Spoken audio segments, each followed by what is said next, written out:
let's talk about what a brand actually is. Now, I find, because I speak a lot in this country, that there's a confusion about what a brand is. People tend to think that their brand is about their logo or their website. But in fact, your logo and your website is a tool for you to express your brand. It is not your brand. It is a communications tool. So it's very important that you know that, because I find people always come to me with this similar problem. They'll say, my website doesn't work. But the issue is that they don't know what the brand is about. It's always a brand issue.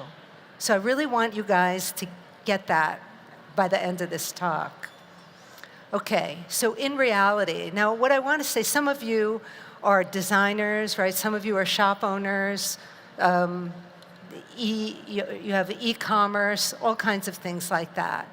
But whether you're working on your own or you're working with a group or you're working for a bigger brand, your voice is about your point of view. It's about the inner life or the inner culture of the brand. It's about your hopes and dreams, so your aspirations, the work you do, the business you have right now. In addition, we have to marry that with how you run your business. Like, how do you do your business every day? The market you are in and the markets that you would like to be in, right? So that's at the core, you guys. That's all about you. When I work with my clients, we work very intensively at this end of your business so that we understand at a very deep level who you are, which allows us to know how to create your language, your visuals, everything that you need to communicate strategically in the marketplace. Okay, so we talk about becoming a brand. You're talking about building what I call this unus of you, the internal essence of who you are and how you want to bring that to market. Okay, so one important aspect is that it needs to be authentic, right? Because it's about you, or you and your team, or you and the larger brand that you work for. And it's a mixture of feeling. It's emotion, it's psychological, it's analytical, right? Because it's strategic, it's intellectual. And because you're in the fashion world, of course, it's aesthetic. Okay, so it's what you make and do wrapped in all of these other things. So stay with me for this, because this is the foundation of how you're going to communicate. Okay, now when you work from your center like this, you're going to use all of yourself in the work you do. I call it conscious communicating.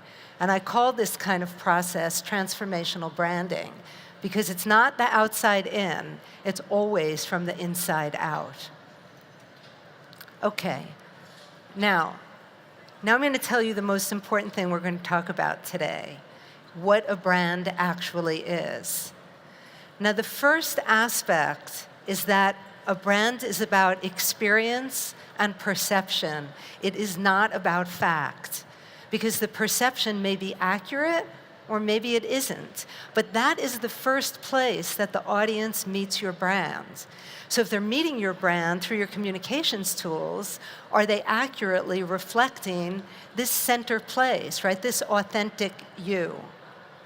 Now, you'll see me going like this a lot while I'm talking, right? Because I'm talking about your heart and your gut. So you guys, because you're fashion people, you know what I'm talking about. So it's perception. And in addition, it's relationship. How are you relating to your audience? How are you talking to them? How are you handling them when they call you on the phone or come into your shop, come into your showroom? It's your relationship to the audience as well, not one or the other.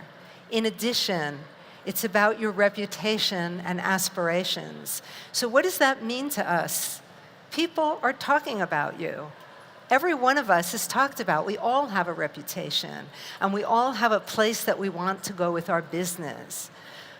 And lastly, it's about what you make or do, your product. So what I want you to see is the hierarchy of this list. It's not the first thing about whether you're selling dresses or shoes, or you're a lifestyle brand. It's about perception, relationship, reputation and aspirations, and and then at the bottom, what you make or do.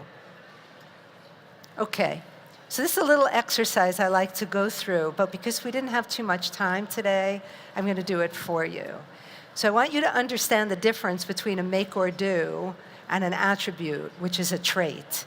Right? Do you guys, this attribute word is a stupid word. It's a big branding word, but it's a characteristic. So that when we're talking about Dior, and we're talking about sensuality, and we're talking about, being in the world and is very, very seductive, those are attributes, right? Those are traits and characteristics. So, for example, a make or do, a Mac is a computer, and as a company, Apple makes computers. But how do they do it, you guys? It's well designed. And in addition, it's intuitive and it's visionary, right? They're always ahead of everyone else. So both have to be married together. Both are equally important. Okay, so using your brand attributes, we have to figure out who we are. That's what I'm talking about, this authentic you that we discover and define and then implement. So you have a name, and then another visual piece is you have an identity. It's what you guys call a logo, but what we in the creative direction world call an identity. Why is it an identity, you guys? It's an identity because it's about who you are. In addition, you have to implement it. And these are the things you might implement it. It's your stationery, your website, advertising, photography, that difficult social media piece, video, and where you place your video, PR, marketing, so on, so on, so on. But you see that it all cascades from the attributes.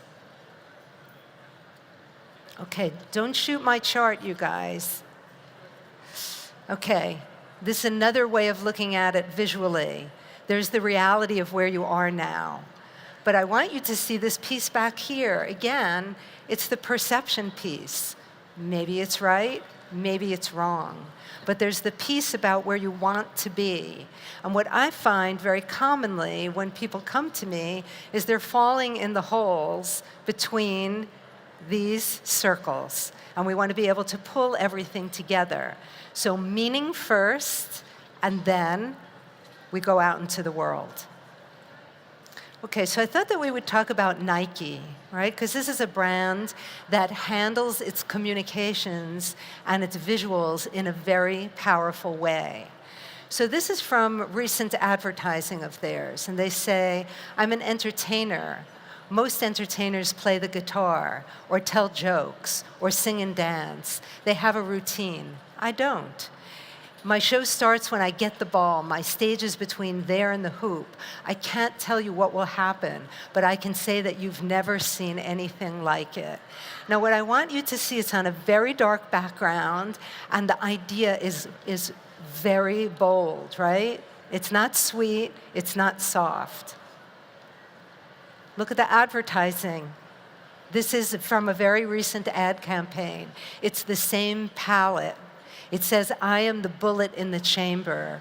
It is so active, you guys. And in Nike ads, it is always like that.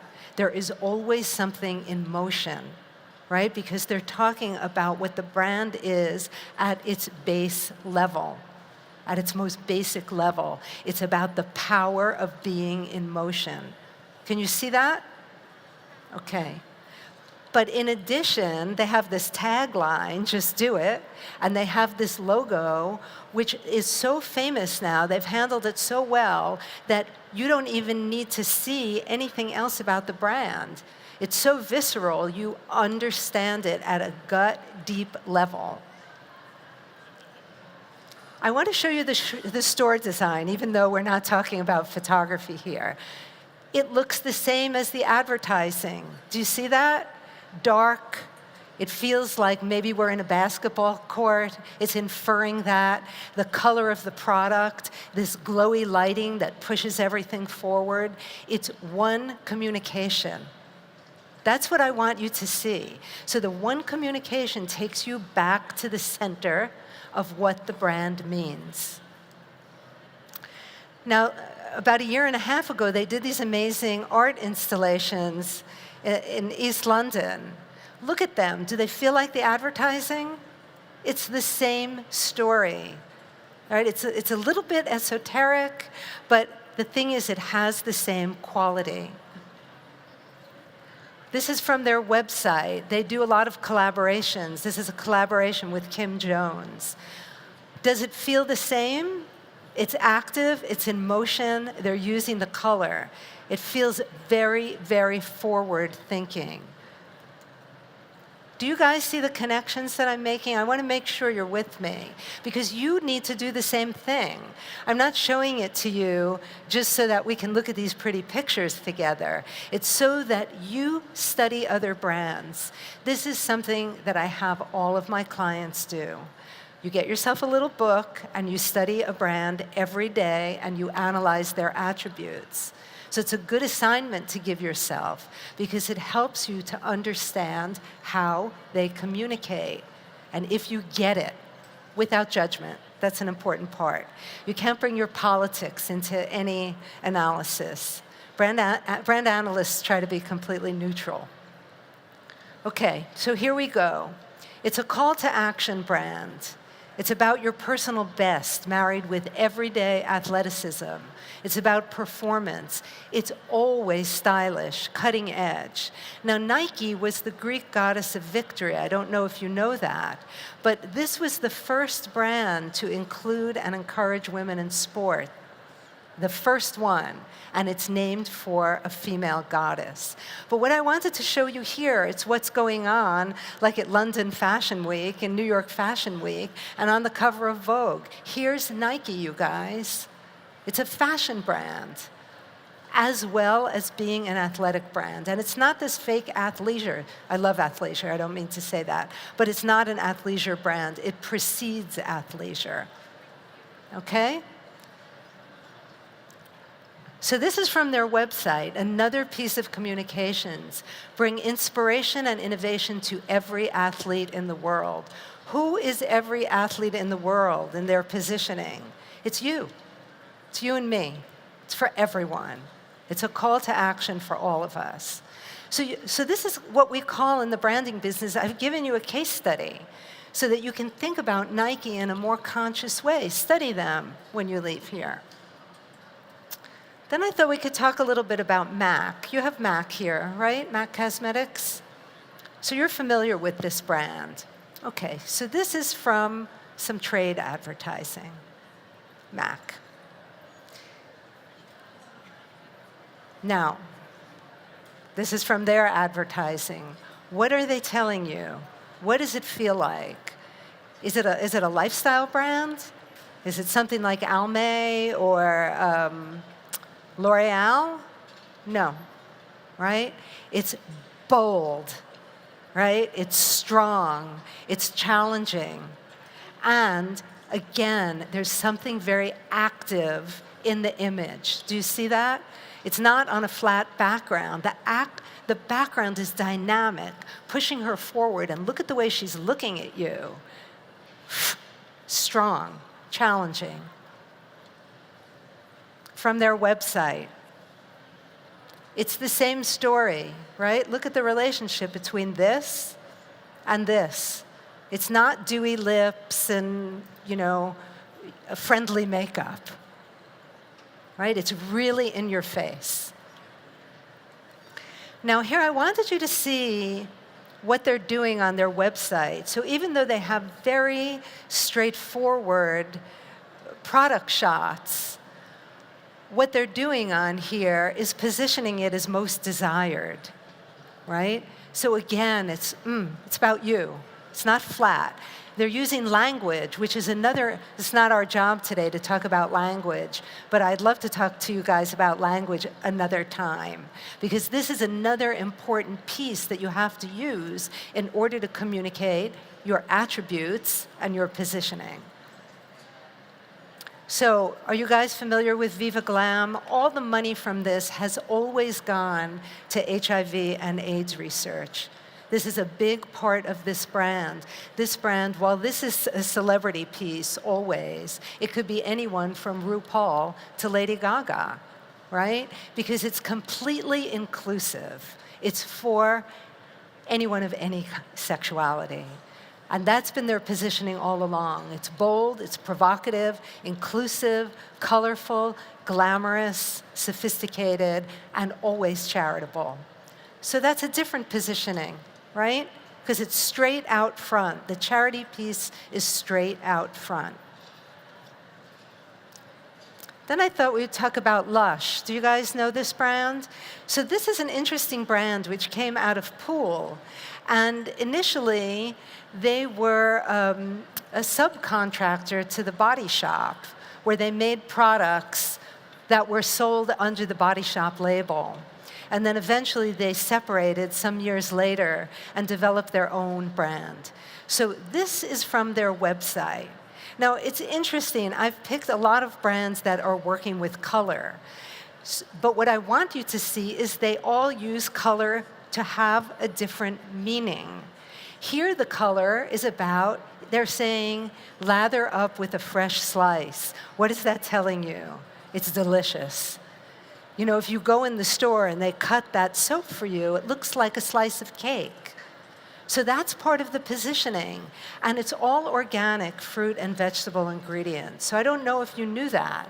They're very, very specific about how they communicate. So they're not spending their money on conventional advertising. They're using YouTube extremely effectively. So it's important for you to think about. That's right for their strategy, because they're very committed to not having extra packaging, giving some of their money. They have one product where all of the money goes to charity. Even when you go in the store, it's wrapped, they wrap your item in paper. So it's fresh, it's organic, young, playful. Again, a call to action. Highly individualistic. If you go on the site, look at how the products are named. The names are as delicious as they want you to feel the products are. And they're really fun. You can get a fizzy ball that's like instant karma, you know? So maybe that's what you want. But so these are brands that are using these tools in a way that go back to their center. Do you see that, you guys? So these are things that you can do. Okay, so how do we do this process? So how would you put yourself through this process? First, you need to figure out your attributes and your strategy, this meaning part, what we call the discovery part. So when we are working, whether you do this on your own through writing or you work with someone like our company, you want to really work at a very honest level to understand who you are and what you're bringing to market. Okay? Then, what's your name? Do you have a name and a tagline like Nike?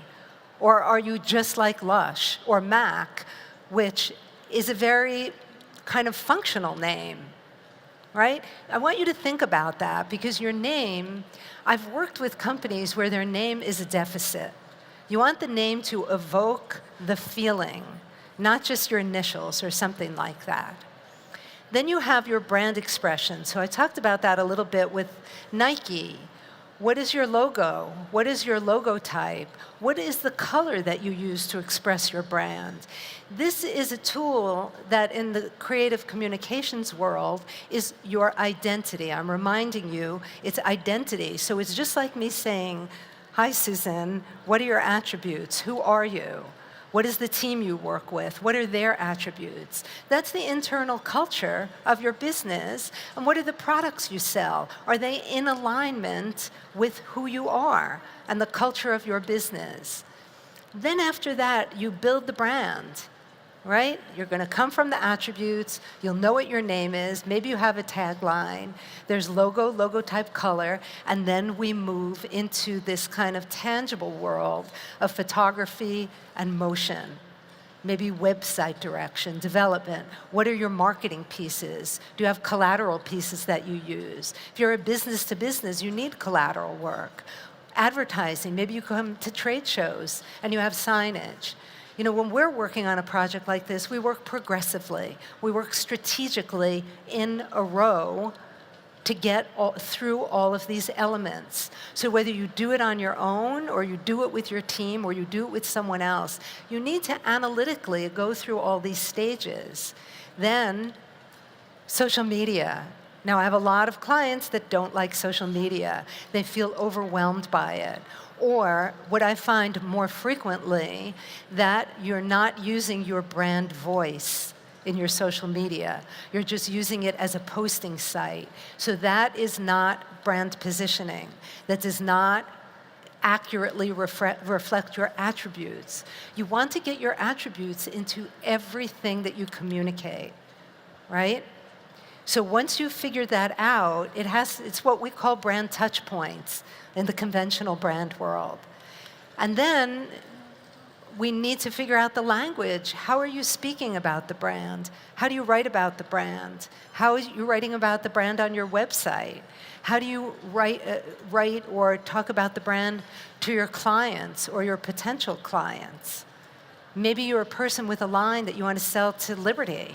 How are you going to communicate to them? Right? This is an essential and critical part of communicating your attributes married with your make or do. Are you guys with me? Because I've given you the analytical basis very quickly. Like normally I have an hour to speak, so I would be getting it into a deeper way. But what I'm trying to do for you is to hook together the analytical piece with the visual piece, whether it's stills, motion, however you use motion. And then the thing is, your brand is not stuck in time. You know, we work with people ongoing for years, right? Because the world out there keeps changing. If, for example, you're a photographer, the photography world has erupted in the past 2 years because there's less money spent on print advertising and more money spent online. So part of doing your strategy is to figure out how to spend your money, right? Because you have a finite amount of resources. What are your resources? Your time, your money, and the people that you work with, okay? So they asked me to give you a takeaway slide, which they'll be sending to you. This thing that we've talked about is brand excavation. It's definition. This comes first. Then you communicate. So your brand is always the expression of your authentic primary attributes, just like Nike, just like Dior, right? Just like Lush. You want to consistently express your attributes through your brand imagery, whether it's still or motion. What I want to say to you guys is I don't want you to think about it in terms of style, right? Because style comes and goes. Sometimes it's short skirts, sometimes it's long skirts. Sometimes it's tweed, sometimes it's florals. That's style. But that style has to be married to the attributes so that it's about you. So style can change, but the attributes are the same for the life of your business.